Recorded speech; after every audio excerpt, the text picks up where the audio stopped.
Rajasthan BJP के अध्यक्ष CP Joshi ने वल्लभ नगर के भिंडर में जनसभा को संबोधित किया और इस दौरान उन्होंने कांग्रेस को घेरते हुए विवादास्पद बयान दे दिया।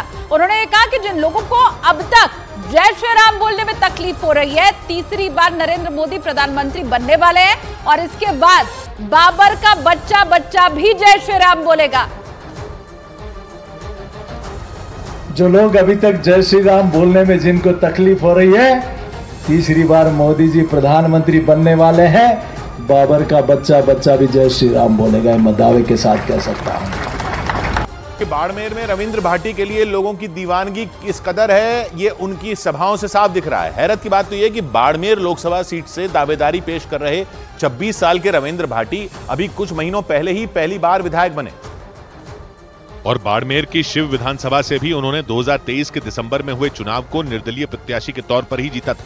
मतलब 6 महीने के अंदर अंदर 26 साल के रविंद्र भाटी ने पहले विधायक का चुनाव जीता और अब सांसद बनने का दावा ठोक दिया। हालांकि उनकी ये राह इतनी आसान नहीं होने वाली, क्योंकि वो जिस बाड़मेर लोकसभा सीट से दावेदारी ठोक रहे हैं, वहाँ जाट समुदाय के वोटरों की तादाद करीब 4.5 लाख है। माना जा रहा है कि इन्हीं 4.5 लाख वोटों को साधने के लिए बीजेपी और कांग्रेस दोनों ने जाट समुदाय से आने वाले उम्मीदवारों पर भरोसा जताया। लेकिन रविंद्र सिंह भाटी ने राजपूत समुदाय से होने के बावजूद बाड़मेर से लड़ने का ऐलान कर दिया और जाट समुदाय से न होने के बावजूद उनकी रैलियों और सभाओं में जबरदस्त भीड़ उमड़ने लगी, क्योंकि भाटी जहां जा रहे हैं वहां हजारों की तादाद में लोग उनके स्वागत के लिए जुटे नजर आए। कुछ जगहों पर तो लोगों ने खुदाई करने वाली मशीनों पर चढ़कर उन पर फूलों की बारिश तक की और उनकी ये लोकप्रियता सिर्फ बाड़मेर या फिर राजस्थान नहीं बल्कि कई राज्यों तक फैल गई।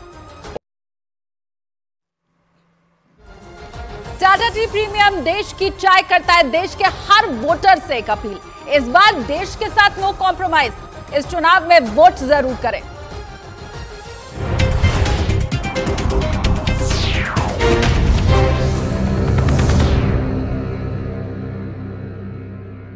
देखिए कितना अच्छा लग रहा है। सुरेश सिंह के पक्ष में वोट डालने की अपील करें। इसके अलावा उनके चुनावी दफ्तर में सैकड़ों लोगों के लिए खाना बनता नजर आया। दावा किया गया कि उन्होंने खाने के पैकेट और पैसे बांटकर वोटरों को लुभाने की कोशिश की, लेकिन बीएसपी प्रत्याशी सुरेश सिंह ने इन आरोपों को पूरी तरह से नकार दिया। प्रधानी या जिला पंचायत चुनाव नहीं, यहाँ तो पैसा बांटा जाए। हालांकि उनके दफ्तर से आए वीडियो में कहानी कुछ और ही नजर आई। वहाँ बड़े बड़े बर्तनों में खाना बनता नजर आया, एक बड़ी सी कढ़ाई में पूरियां छनती नजर आई और उसी के बगल में आटे की कई बोरियां रखी दिखाई दी, जिससे ये अंदाजा लगाया गया कि उस दफ्तर में बड़े पैमाने पर खाना बांटने की तैयारी की गई। इन्हीं वीडियो के आधार पर यह आरोप लगा कि मथुरा से बीएसपी प्रत्याशी सुरेश सिंह ने चुनाव प्रचार के आखिरी दौर में लोगों को लालच देकर उनके वोट अपनी तरफ खींचने की कोशिश की। ये वही सीट है जहां से बीजेपी ने हेमा मालिनी को उम्मीदवार बनाया है। इधर मौसम विभाग ने उत्तर प्रदेश और बिहार समेत देश के कुछ राज्यों में अगले 4 दिन तक भीषण गर्मी पड़ने का अलर्ट जारी कर दिया। मतलब आने वाले दिनों में लोगों को झुलसा देने वाली गर्मी से जूझना पड़ सकता है। इसलिए मौसम विभाग ने लोगों को तेज धूप में घरों से बाहर नहीं निकलने की सलाह दी, क्योंकि मौसम विभाग के अलर्ट के मुताबिक आने वाले कुछ दिनों में सूरज की तपिश और बढ़ेगी। इसकी वजह से लोगों को भीषण गर्मी की मार झेलनी पड़ सकती है, जबकि पिछले कुछ दिनों से कुछ राज्यों में आसमान से आग बरस रही है। तेज धूप और गर्म हवाओं ने लोगों का जीना मुहाल कर दिया, लेकिन लोगों की परेशानी तब और बढ़ गई जब मौसम विभाग ने अगले 4 दिन के लिए कुछ राज्यों में झुलसा देने वाली गर्मी का अलर्ट जारी कर दिया।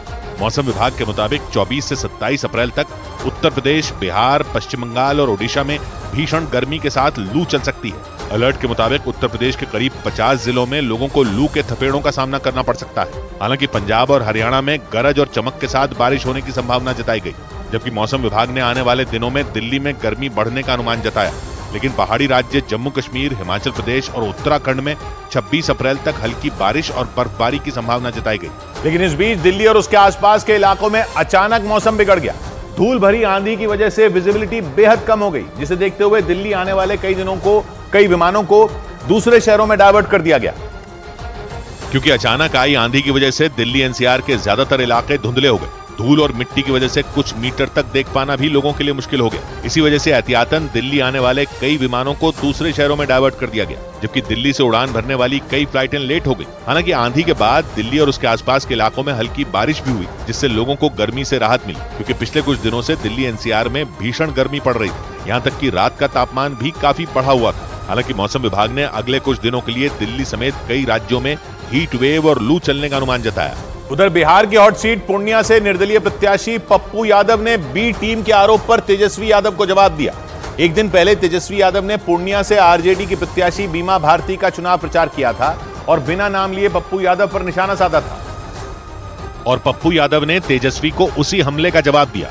उन्होंने पहले हनुमान जयंती पर एक पोस्ट की, लोगों को शुभकामना दी और लिखा कि जो लोग भीषण नफरत में आपाक हो रहे हैं, भगवान उनका कल्याण करे। कहा जा रहा है कि ये लाइन लिखकर पप्पू यादव ने तेजस्वी यादव पर हमला किया, क्योंकि थोड़ी देर बाद उन्होंने मीडिया के सवालों के जवाब में उन पर लगे बी टीम के आरोप का भी जवाब दिया।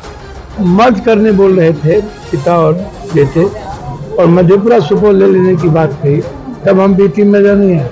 ये सारा सियासी बवाल एक दिन पहले पूर्णिया में दिए गए तेजस्वी यादव के बयान पर हुआ, क्योंकि रैली में उन्होंने खुलकर बोल दिया था कि अगर पूर्णिया के लोग आरजेडी को वोट नहीं करते तो इसका सीधा मतलब ये हुआ कि वो एनडीए को वोट कर रहे हैं। और इंडिया को अगर नहीं चुनते बीमा भारती को तो आप एनडीए को चुन रहे हो, साफ बात।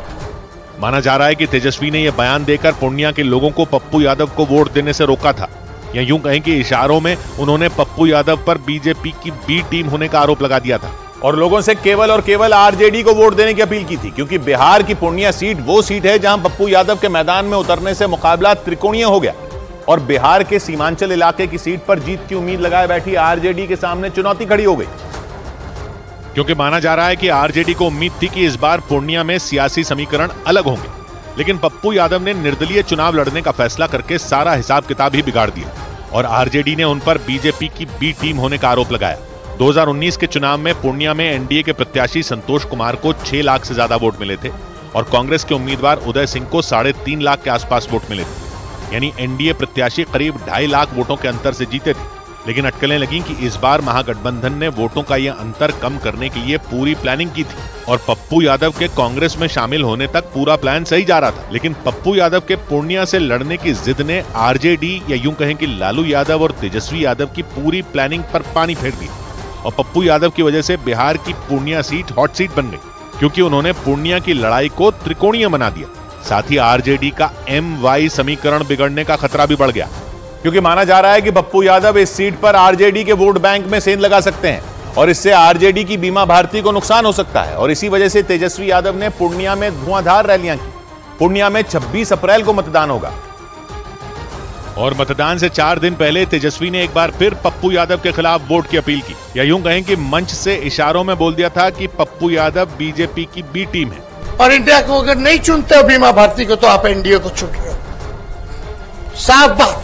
तेजस्वी यादव के इसी बयान के बाद यह खबर तेज हो गई कि पूर्णिया में आरजेडी को बीजेपी से ज्यादा पप्पू यादव से परेशानी हो रही है, क्योंकि पूर्णिया से 3 बार सांसद रह चुके पप्पू यादव की वहां अच्छी पकड़ मानी जाती है और ये बिहार की उन कुछ सीटों में एक है जहां मुस्लिम मतदाता जीत और हार तय करते हैं और पप्पू यादव उन मतदाताओं को अपने पाले में कर सकते हैं। मतलब जिस MY यानी मुस्लिम यादव समीकरण के दम पर आरजेडी ने पूर्णिया सीट कांग्रेस से ली थी, उसी सीट से कांग्रेस के नेता और निर्दलीय प्रत्याशी पप्पू यादव ने महागठबंधन को चुनौती दे दी, क्योंकि माना जा रहा है कि पप्पू यादव बीजेपी के नहीं बल्कि आरजेडी के वोट काटेंगे और इसी वजह से तेजस्वी यादव उन्हें बीजेपी की बी टीम साबित करने पर उतारू हो गए, क्योंकि माना जा रहा है कि आरजेडी ने